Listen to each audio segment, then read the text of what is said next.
ಬೆಳಗಿನ ಬೆಳಕು. ಅರಣ್ಯಕಾಂಡ 7ನೇ ಅಧ್ಯಾಯ 10-88. ಸಮಾಧಾನ ಬಲಿಗಳು ಭಾಗ 1. ನಿನ್ನೆ ನಾವು ಪಾಪ ಪರಿಹಾರಕ ಬಲಿಗಾಗಿ ಹೋತವನ್ನು ನೋಡಿದ್ದೆವು. ಈಗ ನಾವು ಪಾಪ ಪರಿಹಾರಕ ಬಲಿಯ ಬಗೆಗಿನ ನಮ್ಮ ಅಧ್ಯಯನವನ್ನು ಪೂರ್ಣಗೊಳಿಸಿದ್ದೇವೆ.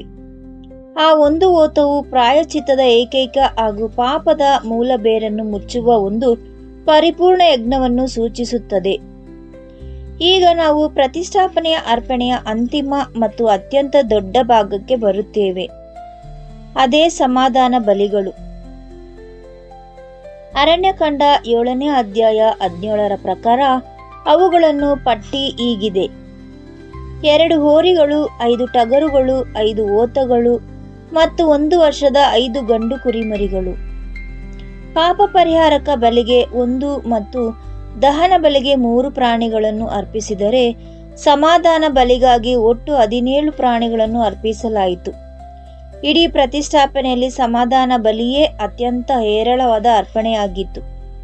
ಹೆಚ್ಚು ಪ್ರಾಣಿಗಳು, ಹೆಚ್ಚಿನ ವೈವಿಧ್ಯತೆ ಮತ್ತು ಹೆಚ್ಚಿನ ಅಭಿವ್ಯಕ್ತಿ ಈ ಸಮೃದ್ಧಿಯ ಒಂದು ಸಂದೇಶವಾಗಿದೆ. ಆದರೆ ಈ ಪ್ರಾಣಿಗಳು ಏನನ್ನು ಹೇಳುತ್ತವೆ ಎಂದು ನೋಡೋಣ.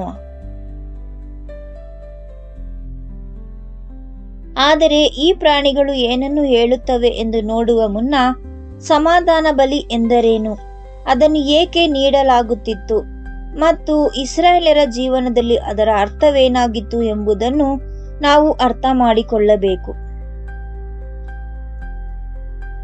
ಸಮಾಧಾನ ಬಲಿಗೆ ಇಬ್ರಿಯ ಭಾಷೆಯಲ್ಲಿ ಶೆಲೆಮ್ ಎಂದು ಕರೆಯುತ್ತಾರೆ. ಇದು ಶಾಲೋಮ್ ಎಂಬ ಮೂಲ ಪದದಿಂದ ಬಂದಿದೆ. ಶಾಲೋಮ್ ಎಂದರೆ ಕೇವಲ ಜಗಳದ ಗೈರು ಹಾಜರಿ ಅಥವಾ ಜಗಳವಿಲ್ಲದಿರುವುದು ಮಾತ್ರವಲ್ಲ. ಇದು ಇಬ್ರಿಯ ಭಾಷೆಯ ಅತ್ಯಂತ ಶ್ರೀಮಂತ ಪದಗಳಲ್ಲಿ ಒಂದಾಗಿದೆ.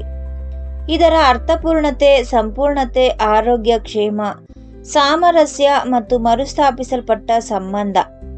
ಶಾಲೋಮ್ ಎಂದರೆ ಪ್ರತಿಯೊಂದು ವಿಷಯವು ತನ್ನ ಸರಿಯಾದ ಸ್ಥಾನದಲ್ಲಿರುವುದು, ಮುರಿದು ಹೋದ ಪ್ರತಿಯೊಂದು ವಸ್ತುವು ಒಂದಾಗುವುದು ಮತ್ತು ಕಡಿದು ಹೋದ ಪ್ರತಿಯೊಂದು ಸಂಪರ್ಕವು ಮರಳಿ ಜೋಡಿಸಲ್ಪಡುವುದು. ಶಾಲೋಮ್ ಅನ್ನು ಹೊಂದಿರುವುದು ಎಂದರೆ ಕೇವಲ ತೊಂದರೆಗಳಿಂದ ಮುಕ್ತವಾಗಿರುವುದು ಮಾತ್ರವಲ್ಲ, ಬದಲಾಗಿ ದೇವರ ಮುಂದೆ ಸರಿಯಾಗಿ ಜೋಡಿಸಲ್ಪಟ್ಟ ಮತ್ತು ಇತರರೊಂದಿಗೆ ಸರಿಯಾಗಿ ಸಂಪರ್ಕಿಸಲ್ಪಟ್ಟ ಜೀವನದಲ್ಲಿ ಸಂಪೂರ್ಣವಾಗಿ ವಿಶ್ರಾಂತಿ ಹೊಂದುವುದಾಗಿದೆ. ಇಸ್ರಾಯೇಲಿನ ಸಂಪೂರ್ಣ ಯಜ್ಞ ವ್ಯವಸ್ಥೆಯಲ್ಲಿ 3 ಪಕ್ಷಗಳು ಒಂದೇ ಪ್ರಾಣಿಯಿಂದ ಒಟ್ಟಿಗೆ ಭೋಜನ ಮಾಡುವ ಏಕೈಕ ಅರ್ಪಣೆ ಎಂದರೆ ಅದು ಸಮಾಧಾನ ಬಲಿ ಮಾತ್ರವಾಗಿತ್ತು. ಪ್ರಾಣಿಯ ಕೊಬ್ಬನ್ನು ಯೆಹೋವನ ಭಾಗವಾಗಿ ಬಲಿಪೀಠದ ಮೇಲೆ ದಹಿಸಲಾಗುತ್ತಿತ್ತು. ಎದೆಯ ಭಾಗವನ್ನು ಯಾಜಕರಿಗೆ ಅವರ ಭಾಗವಾಗಿ ನೀಡಲ್ಪಡುತ್ತಿತ್ತು ಮತ್ತು ಉಳಿದ ಮಾಂಸವನ್ನು ಅರ್ಪಿಸಿದವನಿಗೆ ಮತ್ತು ಅವನ ಕುಟುಂಬದವರಿಗೆ ಯೆಹೋವನ ಸನ್ನಿಧಿಯಲ್ಲಿ ಉಣ್ಣಲು ಮರಳಿ ನೀಡಲಾಗುತ್ತಿತ್ತು. ದೇವರು, ಯಾಜಕ ಮತ್ತು ಬಲಿ ಕೊಟ್ಟ ಆರಾಧಕನು ಮೂವರು ಒಂದೇ ಮೇಜಿನ ಬಳಿ ಕುಳಿತು ಒಂದೇ ಯಜ್ಞದ ಭಾಗವನ್ನು ಹಂಚಿಕೊಳ್ಳುತ್ತಿದ್ದರು. ಬೇರೆ ಯಾವುದೇ ಅರ್ಪಣೆಯು ಹೀಗೆ ಮಾಡುತ್ತಿರಲಿಲ್ಲ. ದಹನ ಬಲಿಯು ಸಂಪೂರ್ಣವಾಗಿ ದೇವರಿಗೆ ಮಾತ್ರವೇ ಅರ್ಪಿತವಾಗಿತ್ತು. ಪಾಪ ಪರಿಹಾರಕ ಬಲಿಯು ಪ್ರಾಯಶ್ಚಿತ್ತಕ್ಕಾಗಿ ಇರುತ್ತಿತ್ತು. ಯಾಜಕನು ಅದರ ಒಂದು ಭಾಗವನ್ನು ಉಣ್ಣುತ್ತಿದ್ದವನಾದರೂ ಅದು ಆಚರಣೆಯಾಗುತ್ತಿರಲಿಲ್ಲ. ಆದರೆ ಸಮಾಧಾನ ಬಲಿಯು ಒಂದು ಹಬ್ಬದ ಔತಣವಾಗಿತ್ತು. 3 ಪಕ್ಷಗಳು ಒಟ್ಟಿಗೆ ಕುಳಿತುಕೊಳ್ಳುತ್ತಿದ್ದವು, ಏಕೆಂದರೆ ಅವರ ನಡುವಿನ ಪ್ರತ್ಯಕ್ಷೆಯು ಕೊನೆಗೊಂಡು ಸಹಭಾಗಿತ್ವ ಮರುಸ್ಥಾಪಿಸಲ್ಪಡುತ್ತಿತ್ತು. ಸಮಾಧಾನ ಬಲಿಯನ್ನು ವಿಭಿನ್ನ ಸಂದರ್ಭಗಳಲ್ಲಿ ತರಲಾಗುತ್ತಿತ್ತು.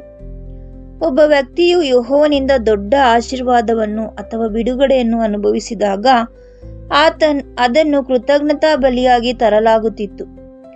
ಯಾಜಕ ಕಂಡ 7ನೇ ಅಧ್ಯಾಯ 12ರಲ್ಲಿ ಒಬ್ಬ ವ್ಯಕ್ತಿಯು ದೇವರಿಗೆ ಅರಿಕೆಯನ್ನು ಮಾಡಿಕೊಂಡಿದ್ದು, ಈಗ ಅದನ್ನು ಪೂರೈಸುವಾಗ ಅರಿಕೆಯ ಬಲಿಯಾಗಿ ತರಲಾಗುತ್ತಿತ್ತು ಮತ್ತು ಯಾವುದೇ ನಿರ್ದಿಷ್ಟ ಸಂಬಂಧದ ಒತ್ತಾಯವಿಲ್ಲದೆ ಆರಾಧಕನು ಕೇವಲ ದೇವರ ಮೇಲಿನ ಪ್ರೀತಿ ಮತ್ತು ಭಕ್ತಿಯನ್ನು ವ್ಯಕ್ತಪಡಿಸಲು ಬಯಸಿದಾಗ ಅದನ್ನು ಸ್ವೇಚ್ಛಾದಾನದ ಬಲಿಯಾಗಿ ತರಲಾಗುತ್ತಿತ್ತು.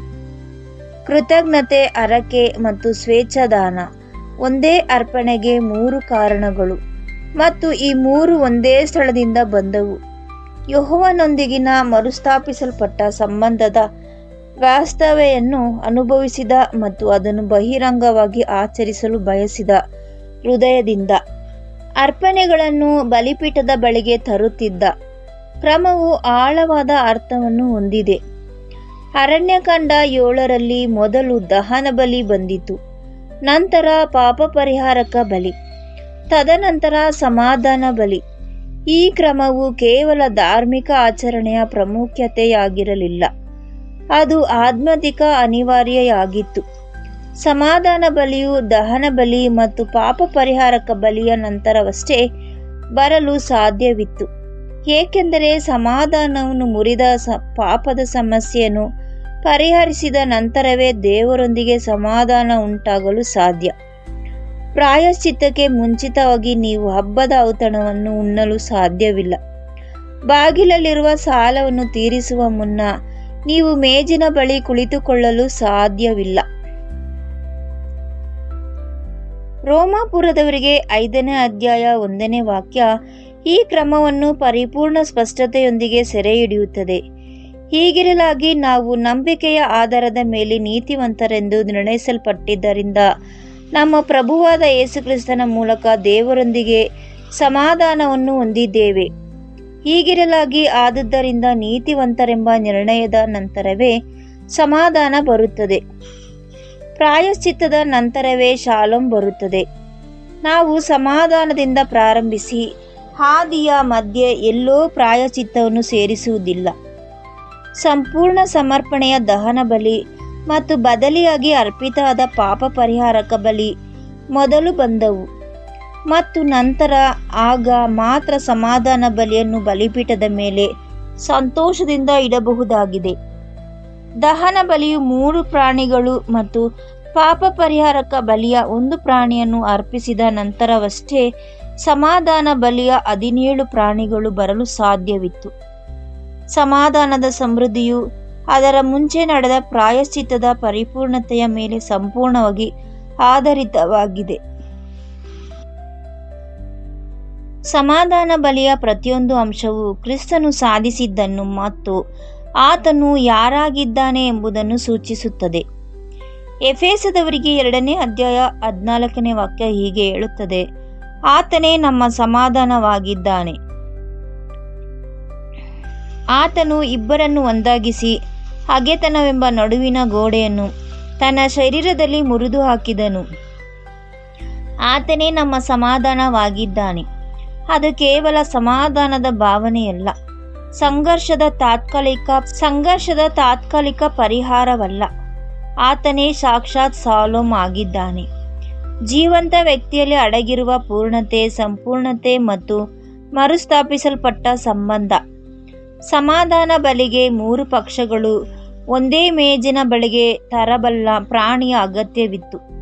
ದೇವರು ವಿಶ್ವಾಸಿಗಳ ಯಾಜಕ ವರ್ಗ ಮತ್ತು ಇಡೀ ಮಾನವ ಕುಟುಂಬವನ್ನು ಒಂದೇ ಮೇಜಿನ ಬಳಿಗೆ ತರುವ ಏಕೈಕ ವ್ಯಕ್ತಿ ಕ್ರಿಸ್ತನಾಗಿದ್ದಾನೆ.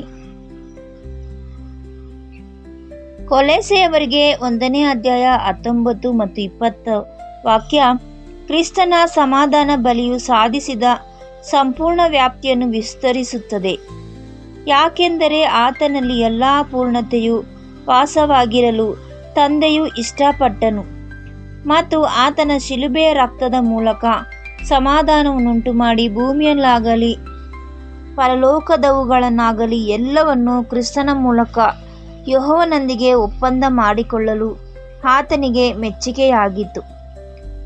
ಆತನ ಶಿಲುಬೆಯ ರಕ್ತದ ಮೂಲಕ ಸಮಾಧಾನವನ್ನುಂಟು ಮಾಡಿ ಸಮಾಧಾನ ಬಲಿಗೆ ರಕ್ತದ ಅಗತ್ಯವಿತ್ತು. ಪ್ರಾಣಿಯನ್ನು ಕೊಲ್ಲಬೇಕಾಯಿತು. ಕೊಬ್ಬು ದೇವರಿಗೆ ದಹನ ಬಲಿಯಾಗಿ ಮೇಲಕ್ಕೆ ಏರಿತು. ಯಾಜಕರು ತಮ್ಮ ಪಾಲನ್ನು ಪಡೆದರು ಮತ್ತು ಆರಾಧಕನು ಉಳಿದುದನ್ನು ತನ್ನ ಕುಟುಂಬದ ಮನೆಗೆ ಕೊಂಡೊಯ್ದು ಶಿಲುಬೆಯ ಮೇಲೆ ಕ್ರಿಸ್ತನ ರಕ್ತವು ಸುರಿಸಲ್ಪಟ್ಟಿತು. ದೇವರು ಅರ್ಪಣೆಯನ್ನು ಸ್ವೀಕರಿಸಿದನು. ಹೊಸ ಒಡಂಬಡಿಕೆಯ ಯಾಜಕ ವರ್ಗವು ಕೃಪೆ ಮತ್ತು ಕರೆಯ ತನ್ನ ಪಾಲನ್ನು ಪಡೆಯಿತು. ಮತ್ತು ಇಡೀ ಮಾನವ ಕುಟುಂಬವು ಭೂಮಿಯ ಮೇಲಿನ ಸಮಸ್ತವು ಸಮಾಧಾನದ ಮೇಜಿಗೆ ಆಹ್ವಾನಿಸಲ್ಪಟ್ಟಿತು. ಅರಣ್ಯಕಾಂಡ 7ರ ಸಮಾಧಾನ ಬಲಿಯು ಇಡೀ ಜಗತ್ತಿನ ಅತಿ ದೊಡ್ಡ ವೇದಿಕೆಯಾದ ಗೊಲ್ಗೊಥಾದಲ್ಲಿ ನೆರವೇರಿಸಿತು. ಯೆಶಾಯ ಬರೆದ ಪತ್ರಿಕೆ 53ನೇ ಅಧ್ಯಾಯ 5ನೇ ವಾಕ್ಯ. ಸಮಾಧಾನ ಬಲಿಯ ಭಾಷೆಯನ್ನು ಕ್ರಿಸ್ತನಿಗೆ ನಿಖರವಾಗಿ ಅನ್ವಯಿಸುವುದನ್ನು ನಮಗೆ ನೀಡುತ್ತದೆ. ನಮ್ಮ ದ್ರೋಹಗಳಿಗಾಗಿ ಆತನು ಗಾಯಗೊಂಡನು, ನಮ್ಮ ಅಪರಾಧಗಳಿಗಾಗಿ ಆತನು ಜಜ್ಜಲ್ಪಟ್ಟನು. ನಮಗೆ ಸಮಾಧಾನವನ್ನು ತಂದ ದಂಡನೆಯು ಆತನ ಮೇಲಿತ್ತು, ಆತನ ಗಾಯಗಳಿಂದ ನಮಗೆ ಗುಣವಾಯಿತು. ನಮಗೆ ಸಮಾಧಾನವನ್ನು ತಂದ ದಂಡನೆ ಶಾಲೋಮ್ ಬಂದದು ಶ್ರಮದ ಅನುಭವದ ಮೂಲಕ. ಮರುಸ್ಥಾಪಿಸಲ್ಪಟ್ಟ ಸಂಬಂಧದ ಔತಣ ಬಂದದ್ದು ರಕ್ತದ ಮೂಲಕ. ದೇವರು ಯಾಜಕ ಮತ್ತು ಆರಾಧಕ ಒಟ್ಟಿಗೆ ಉಣ್ಣುವ ಮೇಜು ಸಿದ್ಧವಾದದ್ದು ಶಿಲುಬೆಯ ಮೂಲಕ. ಅಲ್ಲಿ ಕ್ರಿಸ್ತನೇ ಬಲಿಯು, ಯಾಜಕನು ಮತ್ತು ಆ ಭೋಜನವನ್ನು ಒದಗಿಸಿದವನು ಎಲ್ಲವನ್ನೂ ಒಟ್ಟಿಗೆ ಆಗಿದ್ದನು. ಆತನೇ ಅತ್ಯಂತ ಪೂರ್ಣ ಮತ್ತು ಸಂಪೂರ್ಣ ರೂಪದ ಸಮಾಧಾನ ಬಲಿಯಾಗಿದ್ದಾನೆ. ಪ್ರಾರ್ಥನೆ. ಯೆಹೋವನೇ, ನಿನ್ನ ಕ್ರಿಯೆಗಳು ಎಷ್ಟೋ ಮಹತ್ತಾದವುಗಳು, ನಿನ್ನ ಆಲೋಚನೆಗಳು ಅತ್ಯಂತ ಆಳವಾದವುಗಳು. ಕೀರ್ತನೆ 92ನೇ ಅಧ್ಯಾಯ 5ನೇ ವಾಕ್ಯ. ಯೆಹೋವನೇ, ನೀನು ಸಮಾಧಾನದ ದೇವರಾಗಿದ್ದಿ ಮತ್ತು ನಿನ್ನ ಸಮಾಧಾನವು ಎಲ್ಲ ವಿವೇಕಕ್ಕೆ ಮೀರಿದುದಾಗಿದೆ. ನೀನು ನಮಗೆ ಸಮಾಧಾನ ಬಲಿಯನ್ನು ನೀಡುವ ಮುನ್ನ ನಮಗೆ ಪ್ರಾಯಶ್ಚಿತ್ತವನ್ನು ನೀಡಿದ್ದಕ್ಕಾಗಿ ನಾವು ನಿಮಗೆ ವಂದಿಸುತ್ತೇವೆ. ಬಾಗಿಲಲ್ಲಿರುವ ಸಾಲವು ತೀರಾ ಮುನ್ನ ನೀನು ನಮ್ಮನ್ನು ಔತಣಕ್ಕೆ ಆಹ್ವಾನಿಸಲಿಲ್ಲ. ಮೊದಲು ದಹನ ಬಲಿ ಬಂದಿತ್ತು, ನಂತರ ಪಾಪ ಪರಿಹಾರಕ ಬಲಿ ಬಂದಿತು ಎಂಬುದಕ್ಕಾಗಿ ನಾವು ವಂದಿಸುತ್ತೇವೆ. ಇದರಿಂದಾಗಿ ನಾವು ಸಮಾಧಾನ ಬಲಿಗೆ ಬಂದು ತಲುಪುವಾಗ ಅದು ಗಟ್ಟಿಯಾದ ಮತ್ತು ಸತ್ಯವಾದ ನೆಲದ ಮೇಲೆ ನಿಂತಿರುತ್ತದೆ. ಕ್ರಿಸ್ತನೇ ನಮ್ಮ ಶಾಲೋಮ್ ಆಗಿದ್ದಾನೆ ಎಂಬುದಕ್ಕಾಗಿ ನಾವು ವಂದಿಸುತ್ತೇವೆ. ಅದು ಕೇವಲ ಒಂದು ಭಾವನೆಯಲ್ಲ, ತಾತ್ಕಾಲಿಕ ಪರಿಹಾರವಲ್ಲ, ಬದಲಾಗಿ ಆತನ ರಕ್ತದಲ್ಲಿ ಮುದ್ರೆ ಮಾಡಲ್ಪಟ್ಟ ಸಂಪೂರ್ಣ ಹಾಗೂ ಮುರಿಯದ ಮರುಸ್ಥಾಪಿತ ಸಂಬಂಧವಾಗಿದೆ. ನಿನ್ನೊಂದಿಗೆ ಸಮಾಧಾನವನ್ನು ಹೊಂದಿರುವುದು ಎಂದರೆ ಏನು ಎಂಬುದನ್ನು ಅರ್ಥ ಮಾಡಿಕೊಳ್ಳಲು ಇಂದು ನಮಗೆ ಸಹಾಯ ಮಾಡು. ಅದು ಕೇವಲ ಶಾಂತ ಜೀವನದ ಸಮಾಧಾನವಲ್ಲ, ಬದಲಾಗಿ ತನ್ನನ್ನು ಸೃಷ್ಟಿಸಿದವನೊಂದಿಗೆ ಸರಿಯಾದ ಸಂಬಂಧದಲ್ಲಿರುವ ಜೀವನದ ಶಾಲೋಮ್ ಆಗಿದೆ. ಕ್ರಿಸ್ತನ ಹೆಸರಿನಲ್ಲಿ ಬೇಡಿ ಹೊಂದುತ್ತೇವೆ ನಮ್ಮ ಪರಮ ತಂದೆಯೇ. ಆಮೇನ್.